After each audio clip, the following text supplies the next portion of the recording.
As you welcome the new year, we invite you to celebrate with Palmetto State Armory, your go-to destination for all your firearm and outdoor needs. Whether you're a seasoned shooter or just starting out, we've got you covered from handguns and rifles, ammo and optics, and more. We offer a vast selection of top-quality products at unbeatable prices, and our knowledgeable staff are always ready to assist you in finding everything you need. Visit Palmetto State Armory today, either in-store or online, and let us help you make this new year one to remember. Happy New Year from all of us at Palmetto State Armory. Every day, we rise, challenging ourselves to work for what we believe in. At U.S. Border Patrol, protecting our borders is more than a job. It's a calling. Agents answer the call, working together to keep our country and communities safe. If you're ready for a new mission, join U.S. Border Patrol and go beyond. Learn more at cbp.gov/careers. Hey everyone, and welcome to Talk Jamie Talk. I am your host Jamie, aka Miss Coco Bowden. I hope that you all are doing great on this fabulous afternoon. I am well, thank you. And today I got a great topic for us to talk about, and it's one that's very important. And sometimes we just take things like this for granted. Well, we don't always take it for granted, but we have people that are around us that take it for granted. And I think we need to talk about it a little more. And we're going to talk about these issues that are underlying and keep getting hidden, even though they're right in plain sight. So let's talk about mental health disparities in Black communities. Now, y'all know I am one that will read articles and stuff. I try to stay up to date with this type of information when it comes down to mental health, because we know that mental health, it can be challenging for all races, okay? I want to say that first of all, that it is challenging for all races, and that all races do suffer with mental health, and somehow mental illnesses worse than others, just depending on who the person is, But the thing is, it's not the fact that we're all suffering. The problem comes when we're not all getting the same equal health care, or we're not getting the same benefits as far as mental health care. And I have been one, I have just sat back and I have watched how Black people are treated so much differently from white people when it comes down to mental health. And this is no shade to the good people out there, but this is the truth and the facts that we must pay attention to if we're going to live quality lives. We have to speak up for those who cannot speak for themselves. And some of those who cannot speak for themselves is some of them who are plagued with mental illnesses that nothing is getting done about. And the only thing that most of these mental health facilities are doing are just prescribing more and more prescriptions, and not really taking the time to see where this illness is coming from. Now, this is something that a lot of people don't know. Most mental illnesses are induced by environment conditions, induced by poverty levels, like financial issues. It's induced. If we can work with people and find out what causes them to get in the mood or change moods or, become depressed, have anxiety, if they would take time to get to know that part and that side of Black people, then yes, a lot of Black people would be well off mentally and wouldn't have to be on so many medications. Now, the thing that caught my eye in the article that I was reading, which was actually called, let's get to it, Black Mental Health, What You Need to Know. The topic of mental illness is often taboo in Black communities. If we eliminate the stigma, can we help people get the mental health care they need? First of all, I want to say this. If we're going to get mental health care right, we're going to have to start holding these people accountable. Because for one thing, Black people do know what mental health is. They don't know every term that's in the DSM-5 book. They don't know that. Sometimes they don't even know the term of what they're going through. As a matter of fact, some of the black people, when I was growing up, this is what they say, my nerves working with me. They knew something was off. They knew something was making them feel different, but they didn't have the terminology for mental health. And that right there alone, that pushes them back, but it doesn't mean that they don't know that they're dealing with something. And we need to step up on that part and stop saying it's taboo in the black communities, because it's not taboo, because everybody got an aunt or uncle that they remember at some point that whenever they got drunk or either they got high on drugs, that the grandmother had to come in and nurse that person back to health. I don't think there's too many households in like the in the poverty communities that didn't go through stuff like this. We experienced this. We lived this. So when you tell us that it's taboo to us, you're trying to make it seem foreign to us. But we've been living with stuff like this. Now, some people didn't know how to overcome it, and then there was some who did. Now, I had a grandmother who knew how to help people overcome it. When she would see people come in and they be drunk, sloppy drunk or something, she would get to getting them some air so they could sober up and stuff. And then she would talk with them and she would ask them, what made you do this today? What made you drink like this today? And then that person would begin to just tell the whole story of why they started drinking. And then if you actually sit and listen at some of the people who have mental illnesses due to induced mental illnesses, not born with this stuff, it's from traumas. It's from traumas that have happened at home. It's traumas that have happened on the job. It's traumas that have happened at doctor offices, stores. Everywhere around us is all these giant traumas waiting to happen. And that has happened in the black communities. So we do know about mental health.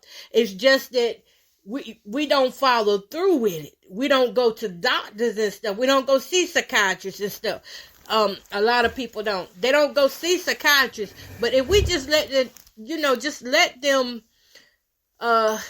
people, if we meet people where they're at, because they do know. A lot of people do know.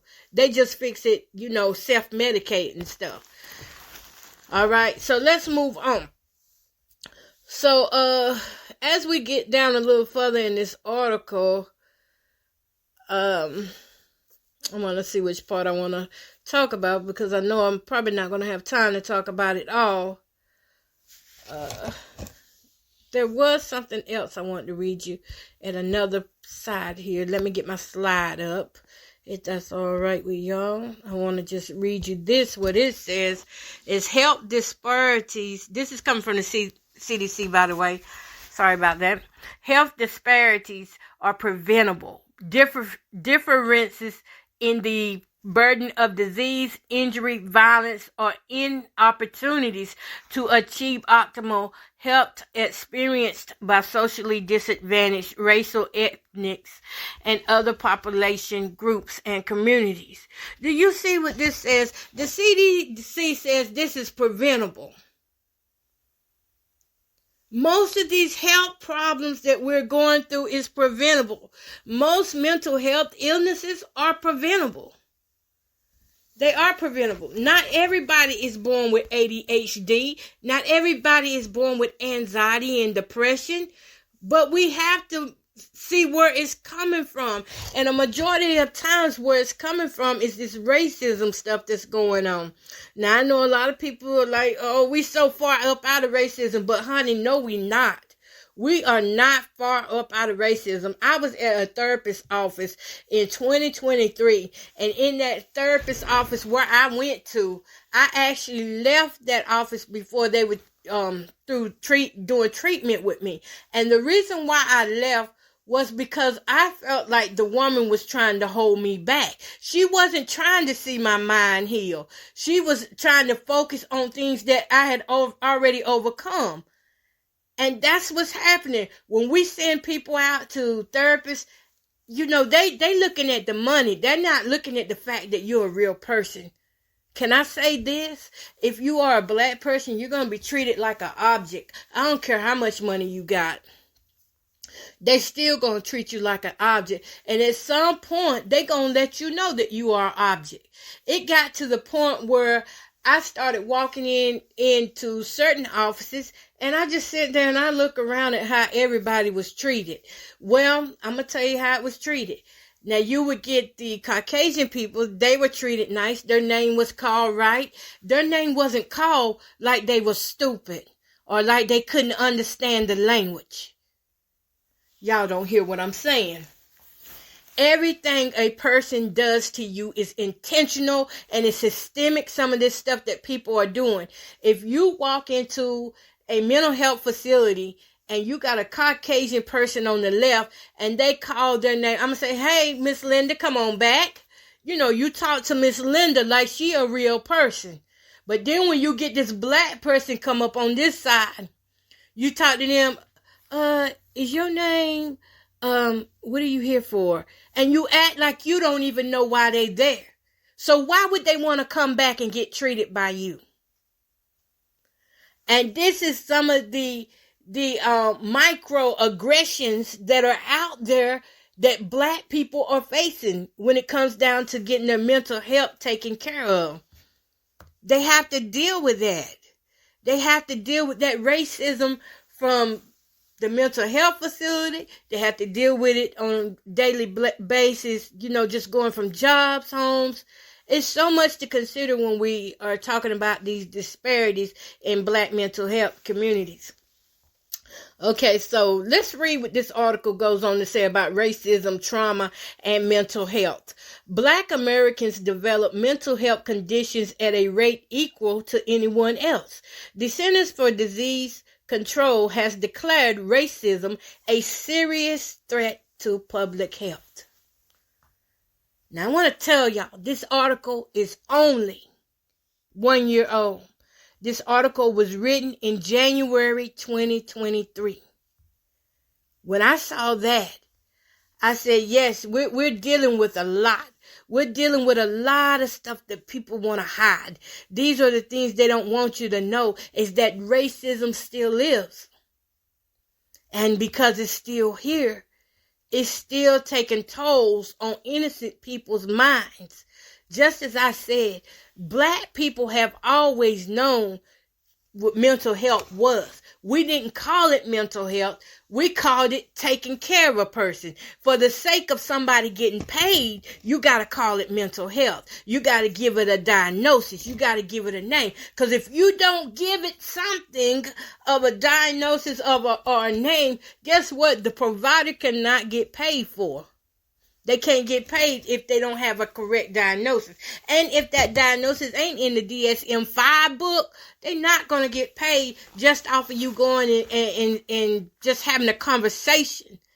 They need a diagnosis in order to be paid. Do you hear what I'm saying? So they may tell you that you have something that you don't have. You may have general anxiety, but they going to label it schizophrenia. Yeah, because I get to see you more and I'll get paid more. Your insurance is going to cover. Let's go get you that insurance. You don't got insurance? Let's go get you some Medicaid. Let's see if you can get approved for this and approved for that. But it's not out of your well-being. It's just because they want to get paid. Okay? So we already see that the CDC says that racism is a big part of this. I gotta get back to where I was reading from. I lost my place. I got excited and I lost my place. But yes, racial trauma is a thing. Okay, so we're at the point now where it's declared racism is declared a serious threat to the public that has placed communities of color at greater risk for poor health outcomes. This is why black people don't want to go to therapy. It's because we know that we're better off trying to use grandma and grandpa's remedies. Even though that doesn't work, but that's what the mind has picked up on from the hate. And those who self-medicate turn to weed, alcohol, any type of opioids and drugs that they can get just to get by. You know, DMX had a song, I keep slipping and falling, you know, I used to get high just to get by. That song was, he wrote that for real. That wasn't no play stuff. That was real. People got high to get by. People are still getting high to get by. And it's because of these underlying threats of racism. And it causes a person to not want to go and get help. Okay, let's read some more. When considering the mental health of Black Americans, it is important to view their experience through a historical and cultural lens. The Black community has shown resilience in the face of adversity for centuries. I'm going to stop right there. I'm going to tell you something. Have you ever noticed the people, Black people who are on these medications for mental health, they get worse? I watched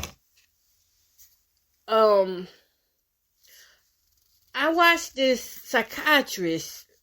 I was up under them for a little while, not getting no treatment. At this time, I'm not getting no treatment. I'm there to observe things going on with another patient that they had. And I observed these hospital psychiatrists come into a room and just ask you a couple of questions, and that determines whether you are crazy or not. That determines whether you need to be committed to an institution or, you know, they could treat you right there. Now, some of the questions they ask is, what's your name, what's your birthday, and what else was it? How you feeling, and then they start trying to dig in your head to see what's your way of thinking. Now, I'm going to tell you something. Just like with Caucasian people, we have people who think outside of the box and are a little more creative than others. And there's nothing wrong with that if they're not bothering nobody or if they're not hurting nobody. The problem is when people start thinking outside of the box and it's not normal to somebody else, they want to try to change how that person thinks, and they want to control how that person thinks. So they say, give them medication, give her medication, give him medication. This is going to help your brain to calm down a little bit. And that's what they're told. Now, some people do need medication, so don't stop taking your medication if you're on medication. But this is for the sake of education in Black mental health, what I'm talking about. Now, some people were given medication. I'm going to tell you the name of the drug. And like I said, this is for education only. Haldol. Black people were given Haldol. And I had mothers inbox me. Black. Back to back. I was getting inbox. They gave my son Haldol. They gave my daughter Haldol. It drove her crazy. She got worse. And when they took the person off of Haldol, they got better. Ritalin. They gave them Ritalin. Again, mothers are inboxing me. My son, my daughter, it's not helping. It's making them agitated and stuff. They took them off Ritalin, and it helped them. What was next? They gave my son, my daughter, Dilanna. I think it's Dilanna. It starts with a D. But anyway, it's a seizure medication. They were giving these people who they said had mental illness problems, seizure medications. Mind you, what they really had going on was they was drunk or either they were extremely high. I mean, like pure out high. And they needed to dry out. But they did not need those antipsychotic meds. Those antipsychotic meds drove them crazy. They lost memory. Some of them still don't have memory. One woman, I never forget it, I had to pull over on the side of the road and talk with her. She said, my son is running now through, she said her son was running through traffic or something, and I had to pull over and just coach this woman through what to do for her son. Now, I'm going to tell you what the problem was with her son, and then I'm going to tell you something else. The problem with her son was he smoked too much weed. That was the problem with her son. He smoked too much weed, and he got hold of some, it may have been synthetic weed. And when he got hold of this weed, he took off running. And she was terrified, and her family was, they all were terrified. And then when they got him, he was drunk off of weed. Now, a lot of families don't know that you can get drunk off of weed, and they actually call it drunk off of weed. Weed intoxication. That's what they call it. That was all that was wrong with this young man. This young man went into the hospital. He was asked questions. He was told, okay, we're just going to let you lay here to dry out, and then you can go home. Now, what am I saying? That young man was not black. That young man was white. He was Caucasian. He was not given any Haldol, or he was not given any Ritalin. He wasn't given the dilating drug. He wasn't given that stuff. He was given the opportunity to sober up. When he sobered up, he went home. He was fine. Now, did he stop doing weed? No, he didn't. He just learned how to smoke it in moderation because he overdid it. He was intoxicated off of marijuana. And that's what's on his health record to this day. Intoxication off of marijuana.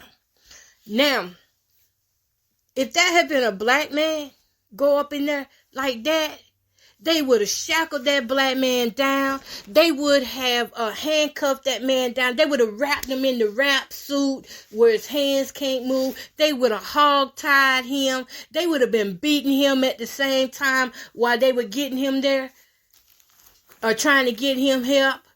They would have had weapons drawn on him. But that didn't happen for the other young man. That young man was in California, by the way. That didn't happen to him. He got the help he needed, and that was it. He needed was rest. That's what he needed, and he got that. So that's the difference, and that's just one small example of how this microaggression thing works. If you get a white doctor or psychiatrist that's dealing with a black person, they automatically going to assume out of fear that this person is dangerous and we need to subdue them right now. We need to give them as much as we can give them. And I'm going to give you another example now. I saw something on TikTok, and it was a woman. It was a Caucasian woman. Okay? I probably should let y'all guess that. But I'll go ahead and tell it since I already let that out. Okay, this woman, she was an elderly lady. Because y'all know, once our elderly get up to some age, they have some mind problems going on and stuff. And that's mental health as well. So this woman, she had dementia. And she was hollering. Her son requested that you do not give my mama any antipsychotic meds, or do not give my mama any antidepressant meds. Don't give my mama anything to put her to sleep. Just let her calm down on her own. She does this all the time. She'll calm down. Okay. So they didn't give the white lady any medications to calm her down. They were fine with her hollering.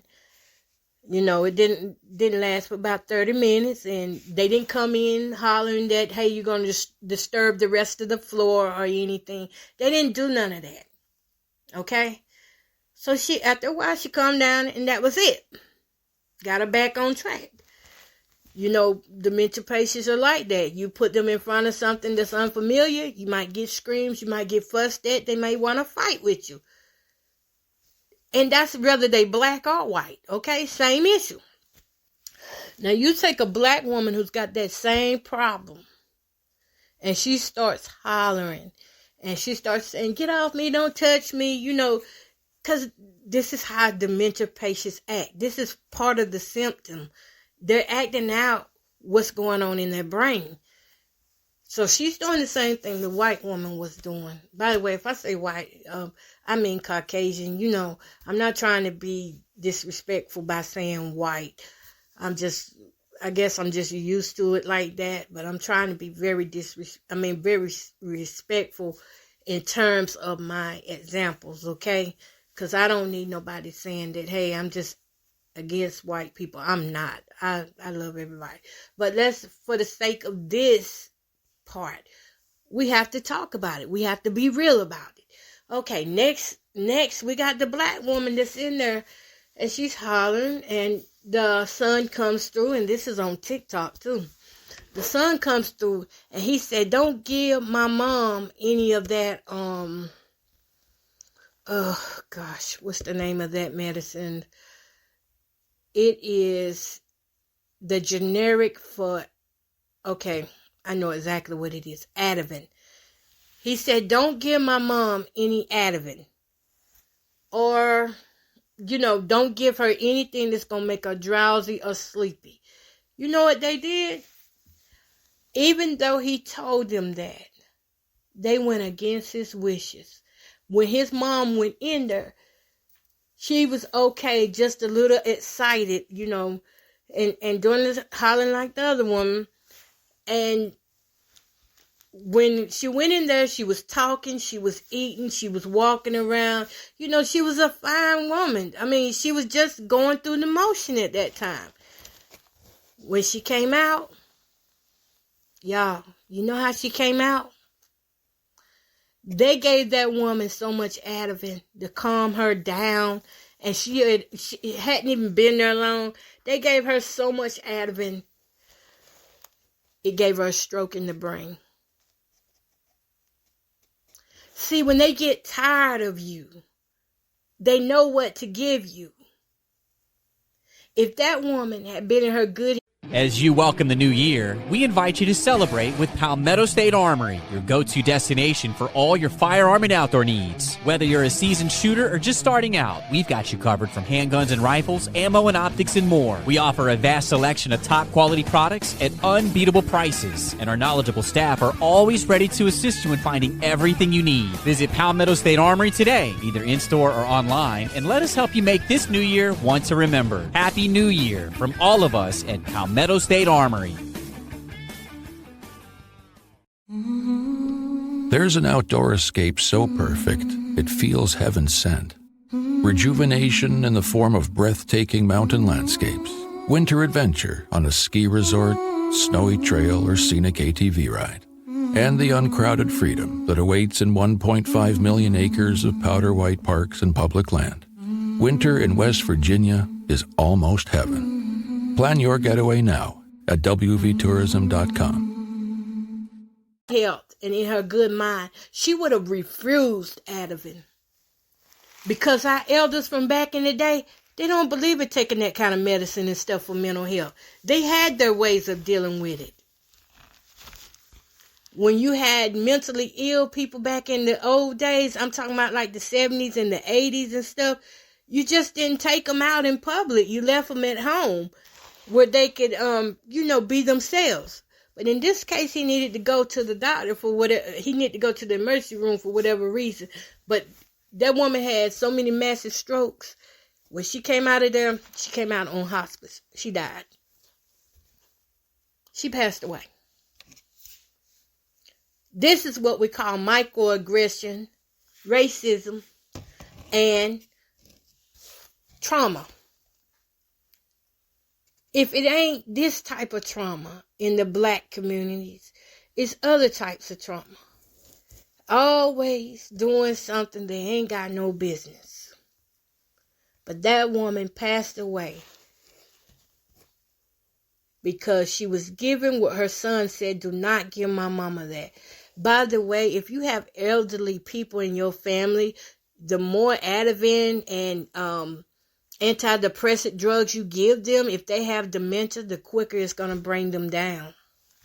Yes, it's good to keep them calm and stuff, but it's a give and take. You give and it takes away from them at the same time.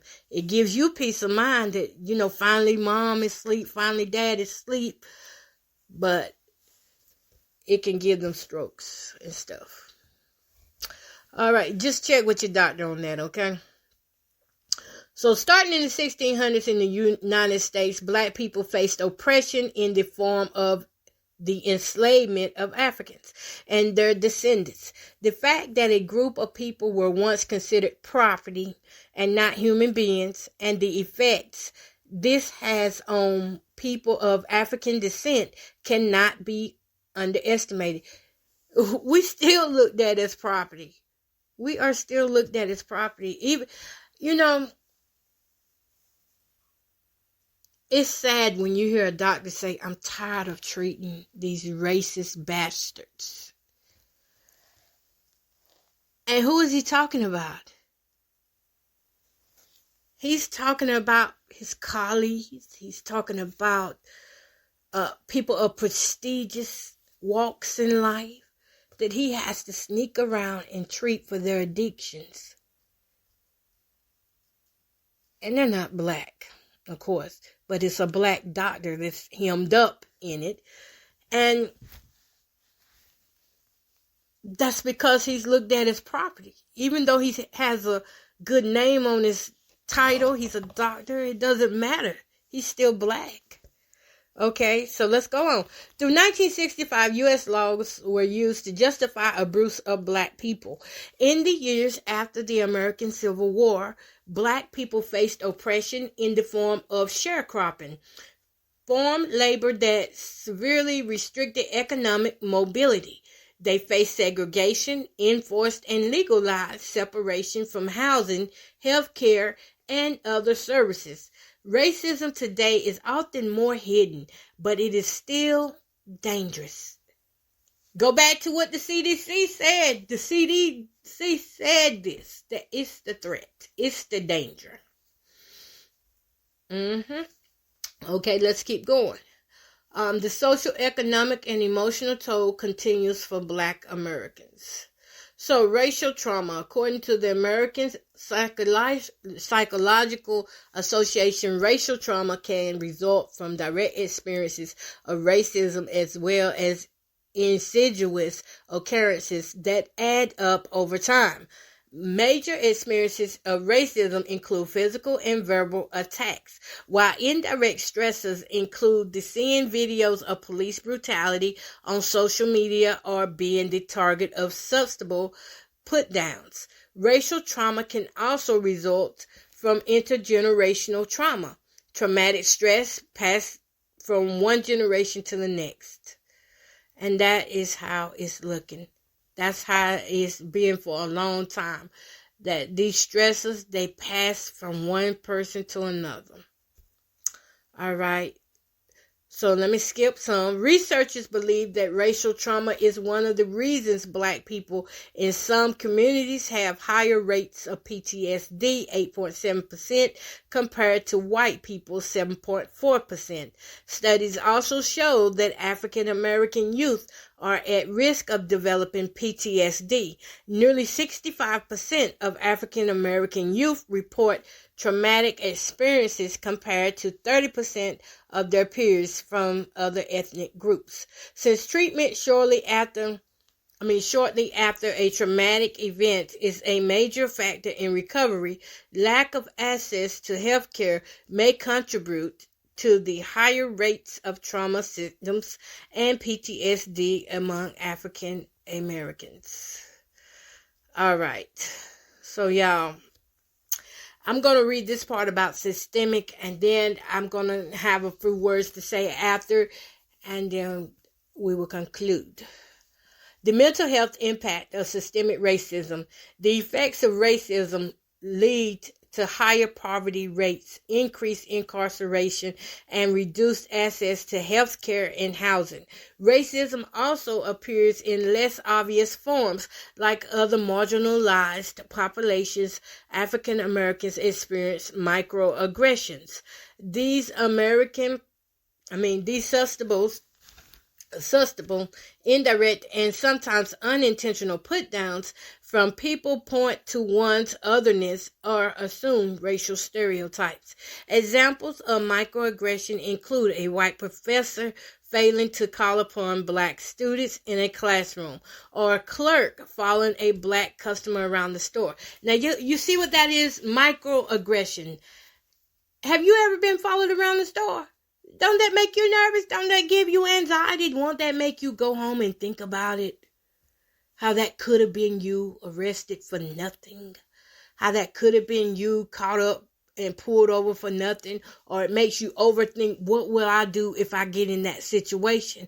Because these situations are occurring each day. And they're not lighting up. They just doing it in a different way now. Okay? Microaggressions are a form of racial trauma. Due to their frequency, subtlety, and harm, they can chip away at a person's identity and sense of self-worth, potentially impacting their mental health.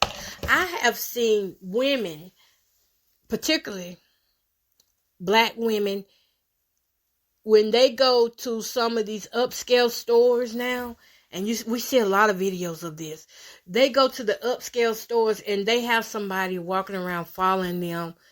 And when they get ready to pay for, or, if they're just standing there looking at window shopping or something, they'll have somebody come up and say, well, I don't think you want to look at that. You might need to come over here and look at this side. These are a lot cheaper than that side.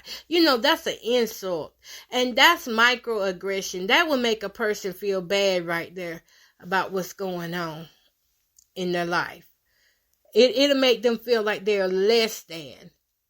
And that's what they intend to do, to harm you mentally so that you become depressed, so that your money, and one thing we're going to learn is money don't stop depression.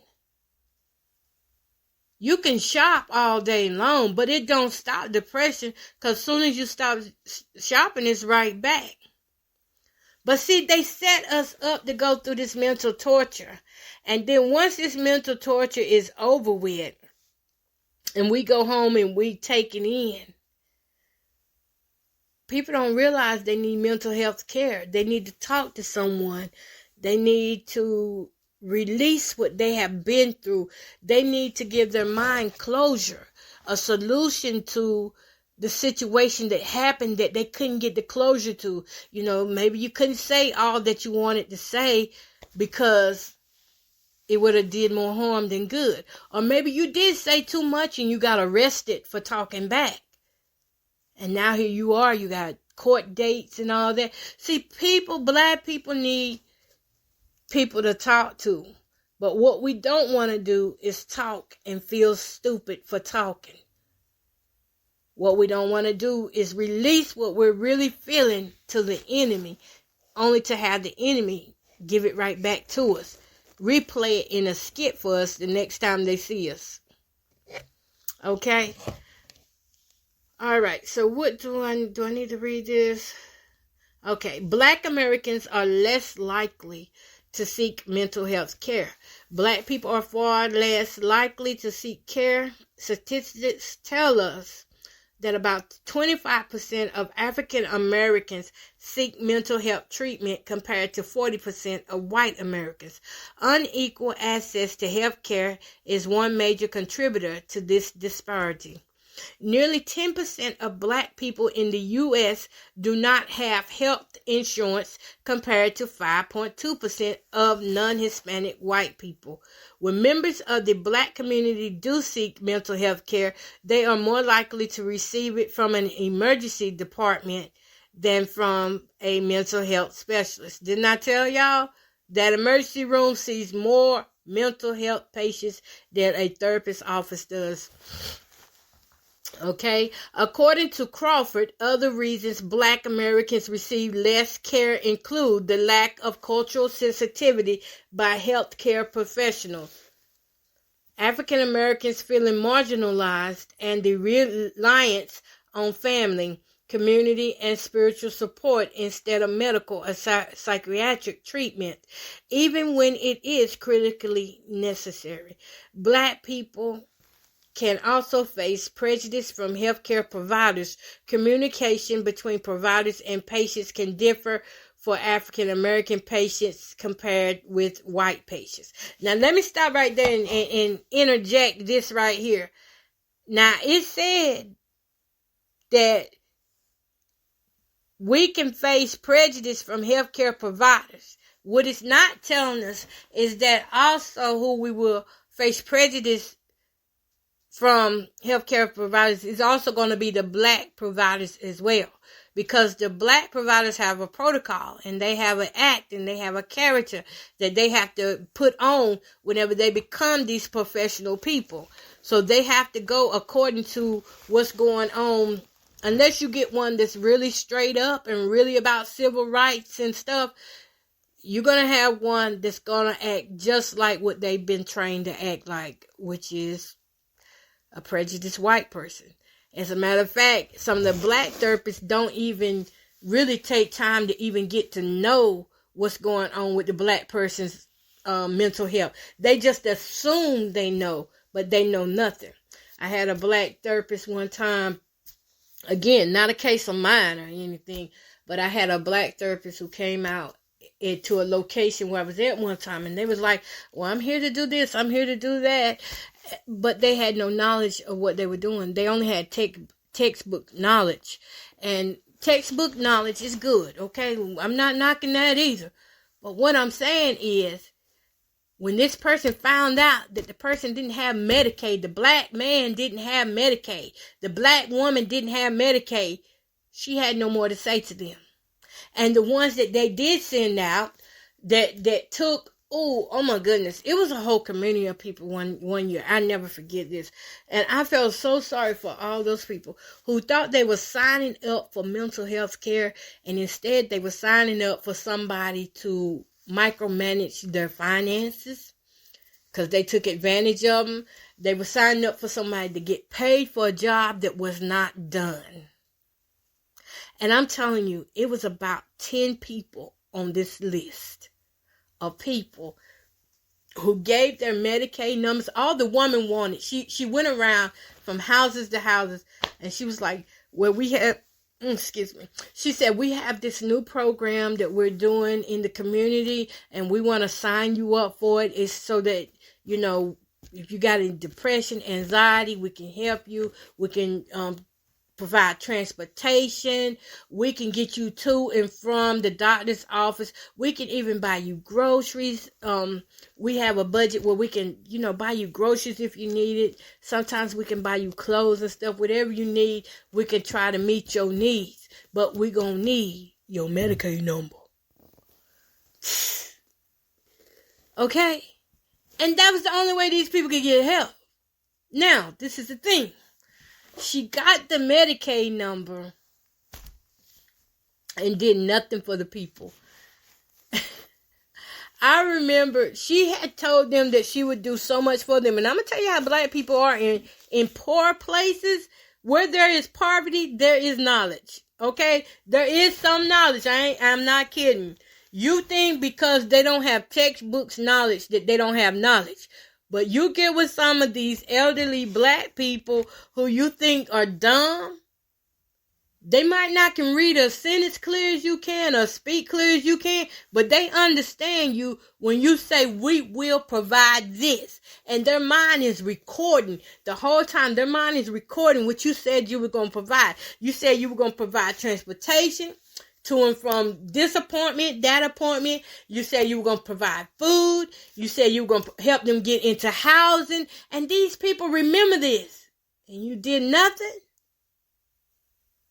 Black woman signed up 10 Black patients. mental health patients. Did nothing.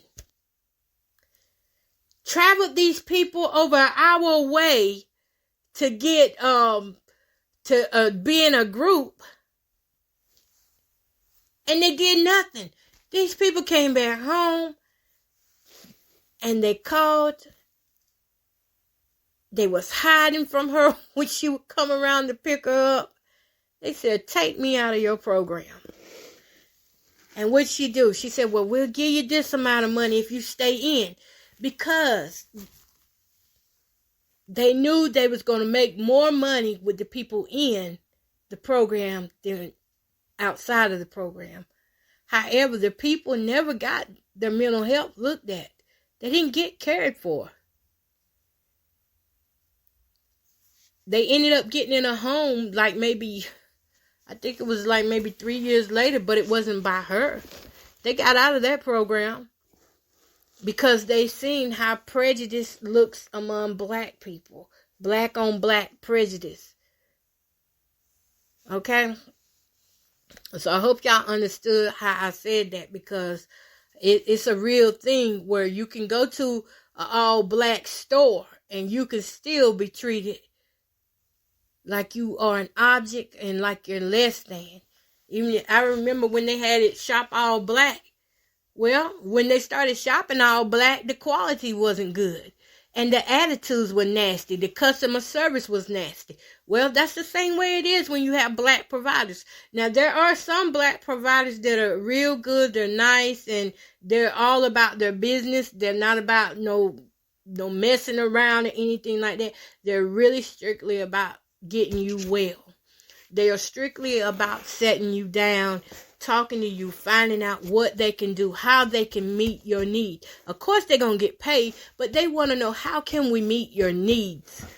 Okay, let's go on. In one study, physicians working with black patients were 33% less likely to engage in patient-centered communications than they were with white patients. Such discriminatory practices have been connected to patients' increased psychological stress. Again, that's what I'm saying. Why would they want to go get treated and you're not even going to talk to them? And then when you do talk to them, you talk to them like a 2-year-old. You don't even hold them accountable for being an adult.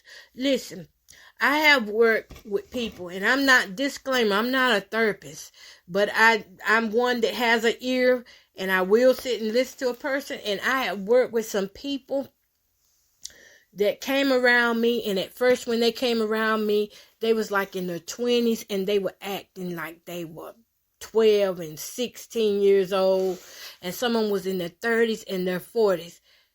And I sat with them and I said, you do know you are an adult. And so you got to start adding some adult behaviors in. And they started doing that. And it made a difference. But see, I didn't do it nasty. I didn't say it hatefully. I just gave them something to work with and something to look forward to that they could do for themselves. And they did it. And they doing pretty good still to this day. Okay, let's get to this. Barriers to treatment. One barrier to treatment for African Americans may be an understandable mistrust in the medical and mental health system. For example, research studies are less likely to include members of the black population. There are also historical cases such as the Tuskegee syphilis experiment 1932 through 1972, in which black people were subjected to medical experiments without permission. Another obstacle, mainstream psychotherapy has its roots in Western Europe. The founders of psychoanalysis and other early treatments were white men. According to the work of psychologist Nancy Boyd Franklin, early models of mental health care and family therapy were established to treat white middle class families. These forms of therapy pathologized black families that were structured differently from white families in any way. Boyd Franklin states that such models overlook the strengths of black families, which include extended kinship ties and openness to taking on different family roles. For example, an aunt serving as a nephew's primary caregiver and emphasizes on spirituality. Factors that modern psychotherapy now recognizes as fundamentally important to well-being. And then last of all, we're going to do this, and then we're going to close it out. Lack of black therapists. Because of the history of psychotherapy as well as the unique challenges faced by members of the black community, black patients may prefer seeing black therapists. I don't think that's true. Because at least not for people that I have spoken with, because they felt judged by black people more than they did white people. And that's why I told you that prejudice thing comes in there with doctors and stuff. But a lot of black people I talked to, they did not want no black therapist. They were willing to put themselves in the hands of a racist therapist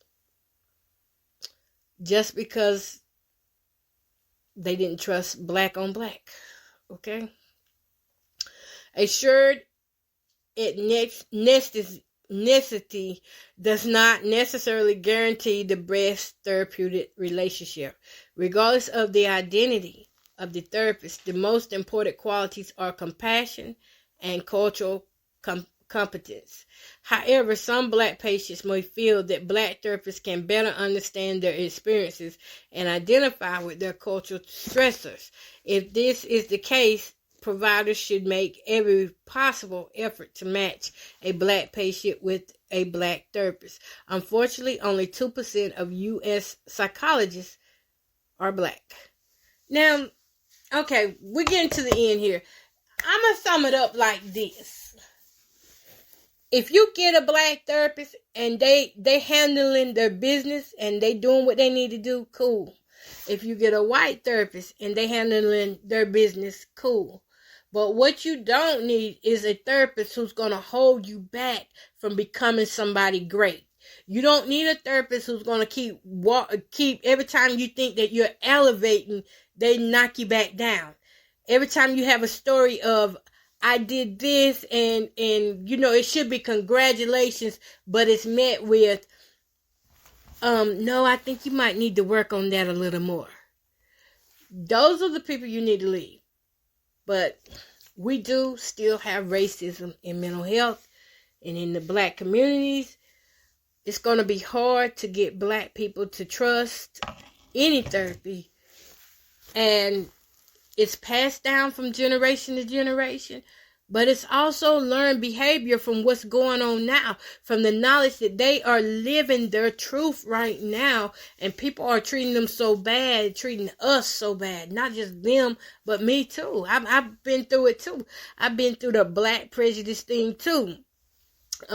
With white people. I've had white people actually talk to me like I was a child, and I would have to tell them, look, I'm not a child. I understand exactly what you're saying. Now, I understand sometimes, there are some people who have childlike minds because of mental disabilities.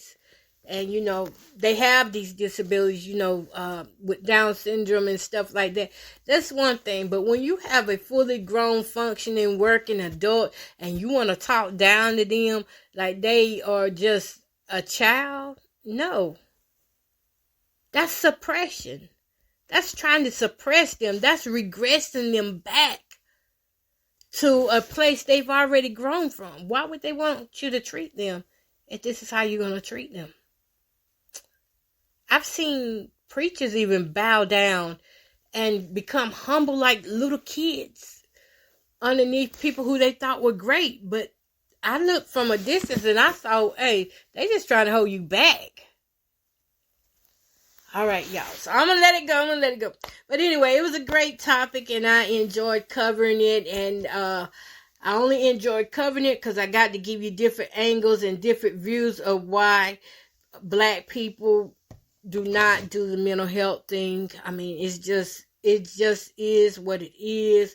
And if you try to tell them different, you better be a living example of how it worked for you. Now, I'm going to tell you this. For me, it did work for me. But I had to do the work. I had to do the studying. I had to do the work for it. And what I got from therapists all right. But it was like I read books and I did groups and I did one-on-one with therapists, and it's a whole bunch of stuff. You just got to find what works for you. But whatever you do, please take care of your mental health. It matters. Don't let nobody coerce you into being mentally ill when all you're going through is a few issues that can be worked out if you learn how to work them out. So don't let nobody put you down and push you backwards and tell you that you need all this medication. Ask for alternative routes first before you go on to medication. And that's what I have for you all here at Talk Jamie Talk. Peace, love, happiness.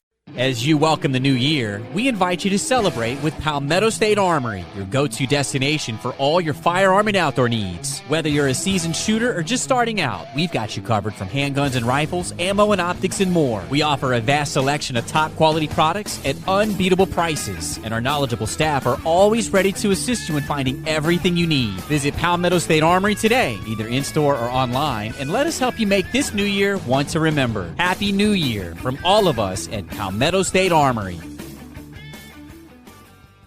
For the ones who get it done, the most important part is the one you need now. And the best partner is the one who can deliver. That's why millions of maintenance and repair pros trust Grainger. Because we have professional-grade supplies for every industry, even hard-to-find products. And we have same-day pickup and next-day delivery on most orders. But most importantly, we have an unwavering commitment to help keep you up and running. Call, click Grainger.com, or just stop by. Grainger, for the ones who get it done.